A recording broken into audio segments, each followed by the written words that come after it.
I'm an American student, but I'm also an ethnic Korean with both my parents born in Korea. As a person with dual cultural background, I'm especially interested in the study of history and culture. I often notice that even though we all live in the same time frame and physical space, how we tell a story differs greatly depending on the perspective of the beholder. When I began to realize this, I started to wonder about the cultures and histories that were not chosen to be covered in our school's curriculum. Are they not covered because they are less significant in value? Or less important to we Americans only? Then I coincidentally stumbled upon a great opportunity to study about the country of Nepal, a country rich with its long history and complex culture. A Korean documentary production team needed a teenage student who was able to interact with the former Kumari and who was fluent in communicating in Korean and English. After I was selected for the role, I took the plane to Kathmandu, Nepal. Well, I guess the most exciting part for me is obviously meeting the Kumari, because I researched about her and she's really unique. Kumari, she has a really unique experience, and she's revered in the city. She was a former goddess, and everyone in the city worshipped her. And I'm just really honored to meet someone that was worshipped as a goddess. And I'm kind of nervous because it's my first time actually making something like this, but I'm also really excited.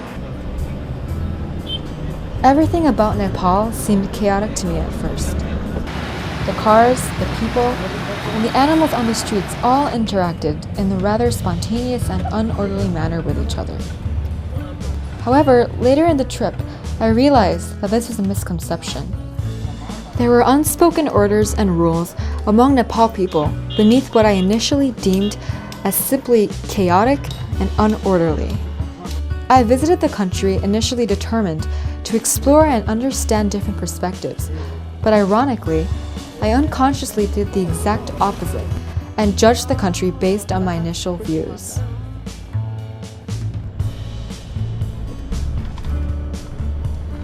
The former Kumari named Sajani lived in Bhaktapur, a town 6.2 miles away from Kathmandu.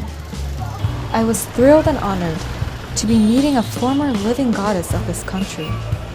But I was also worried whether I could successfully fulfill my role in this project. However, Sajani and I easily became friends. Regardless of where we came from, we were just normal high school teenage girls. 되게 그냥 제 또래 애를 보는 같은 느낌이 들어서 되게 신기했어요. 뭔가 Kumari worship is Nepal's unique tradition. A prepubescent girl is worshipped as a Kumari, a manifestation of the Hindu goddess Taleju. Nepalis respect Kumari as a symbol of hope and guidance for the future. To be a Kumari, one has to fulfill 32 official qualifications. Once a girl is selected, she has to live in a temple, isolated from her family. And because her entire body is considered as sacred, her feet are not allowed to touch the ground. Kumari usually wears a bright red garment, and an eye of fire is drawn on her forehead with colored pigment.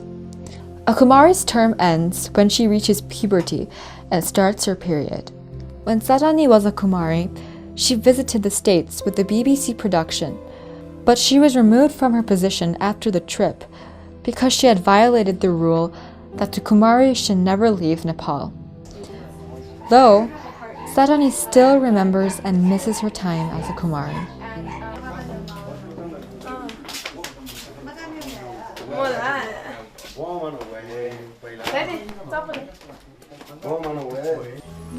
Sajani and I got to know each other more closely as we walked around the streets of Bhaktapur.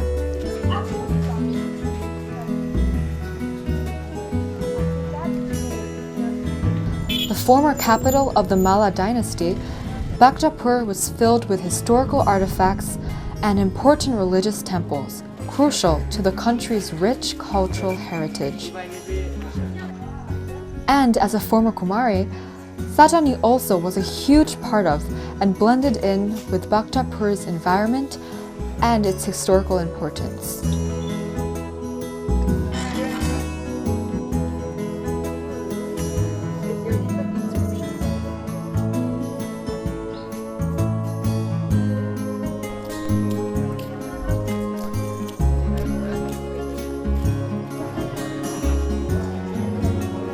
I ate lunch with Sajani and went shopping in the streets of Bhaktapur as we were just normal friends. Sajani was interested in K-pop and K-drama and asked me a lot of questions about Korean culture. Along with American culture, I tried my best to tell her everything I knew about Korea. For the first time, I was proud of having a diverse cultural identity. As we spent the day together, I could feel that we were being closer as friends.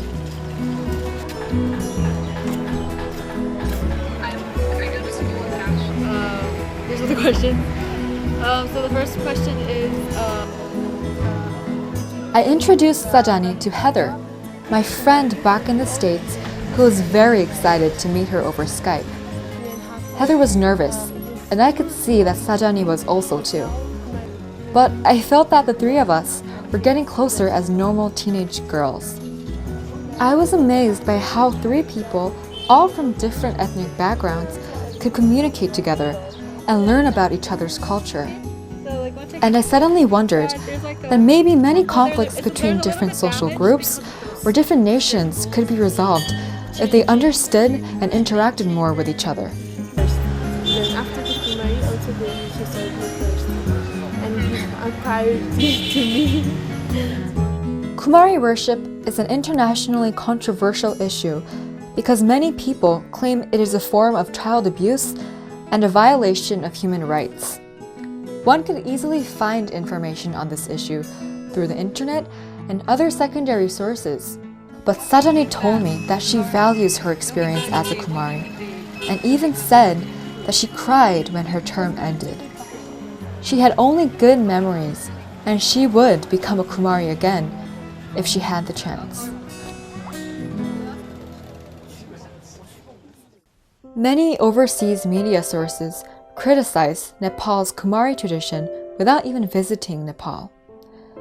Even if they went to Nepal, they probably maintain their criticism because they have only viewed this issue based on their perspective and personal opinion as an observer, without honestly discussing the matter with a Kumari. I also was just like that until I opened my heart with Sajani. When I was researching about Kumari worship, there were negative views towards it, and I too was skeptical. However, as I met and befriended a former Kumari, I realized that regardless of what others think, Kumari worship is part of Nepal's rich culture, and the Kumari herself also honors and appreciates her contribution to not only preserving a long tradition, but also in providing hope and joy to the local people. It is obvious that worshipping a girl as a goddess and forcing her to live with restrictions may seem odd and inappropriate to foreigners. However, I think it is important to let down all the criticism for a moment and try to understand, in the perspective of the Nepalese, what this tradition really means to their culture and their national identity. As the center of the controversy is human rights issues, I believe it is true that there can be a resolution among the Nepalese about to what extent of the ancient restrictions should be enforced. But I do not believe that abolishing the tradition is the right way because this deals with Nepalese own religious beliefs and personal faith. So, I think that there should be a solution that would protect Nepal's culture and also the Kumari's basic human rights. 네팔 사람들한테 굉장히 큰 희망이 되어주고 굉장히 큰 의지가 되어주는 그런 소중한 그런 네팔들한테 되게 소중한 존재고 네팔의 종교적 신념이라든지 이런 특성들을 잘 나타내주는 그런 살아있는 신이다라고 저는 얘기를 하고 싶어요. Today I visited a school with Sajani. The students and teachers welcomed us with wide smiles, and their positive energy brightened me up too. The students that attend this school are earthquake victims from low socioeconomic backgrounds, left in the blind spot from any governmental or social system.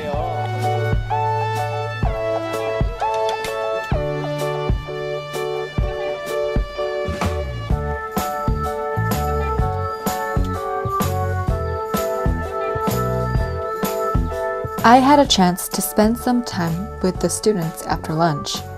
I was worried that they would not be interested in us, or if I would not have anything to say after 5 minutes.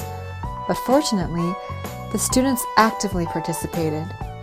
Sajani and I initially planned to teach for 20 minutes, but we ended up teaching for 2 whole periods, thanks to the curious and enthusiastic-minded students. I was really surprised that the students did not know anything about Kumari. Then I began to wonder if this Kumari tradition existed for only a certain group of people and not for everyone. 먼저 다가가는 성격이 아니라서 근데 사자니가 옆에서 애들을 되게 가르치는 모습을 보고 그 수업 분위기도 되게 좋았거든요. 애들도 질문을 많이 하고 그걸 보면서 와 저런 모습은 정말 본받아야겠다는 생각을 많이 했어요. Maybe for these kids, it is now more important to be able to study in a healthy and safe educational environment instead of adhering to countless ancient Nepalese traditions. I felt terrible that these students were studying in such poor conditions. Here, I actually witnessed with my own eyes that something that one might take for granted could be someone else's dream. I truly hope that these students will be able to pursue their dreams in the future. And as I witnessed these courageous students determined not to let any barrier stop them from leaping towards their dreams, I contemplated over my own life, realizing that I should be more humble. 이런 환경 속에서 정말 위험한 환경 속에서 그래도 공부를 하겠다는 의지를 보인 것은 되게 대단하다고 느꼈는데 한편으로는 좀 마음이 아팠어요. 이렇게 위험에 노출되어 있는 이런 위험한 환경에서 벗어나서 좀 안전하게 살았으면 좋겠다는 그런 마음이죠.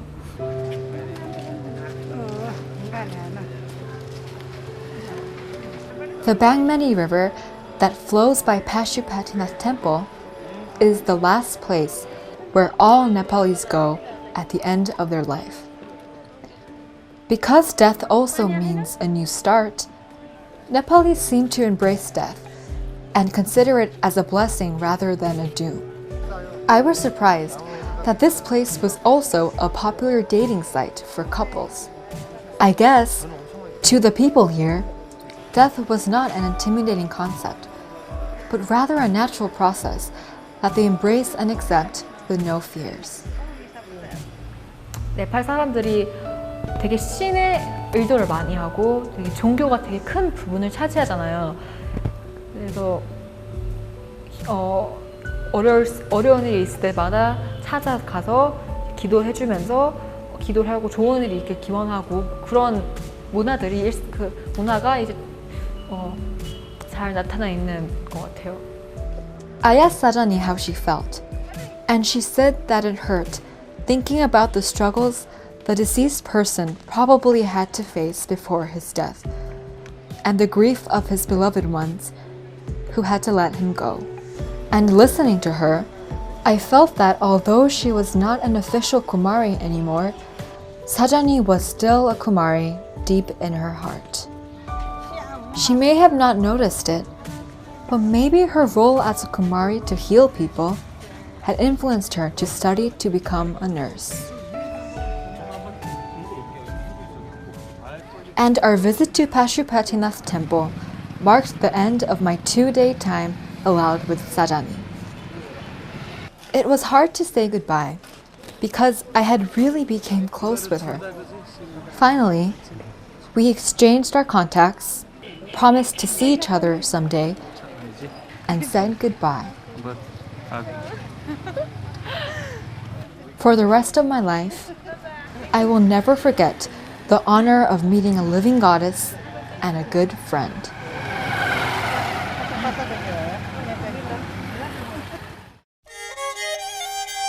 삼자 입장으로서 다른 나라에 있는 사람으로서 이런 처음 듣는 이런 문화를 보면 당연히 낯설죠. 낯설고 이해가 안 되는 부분이 많죠.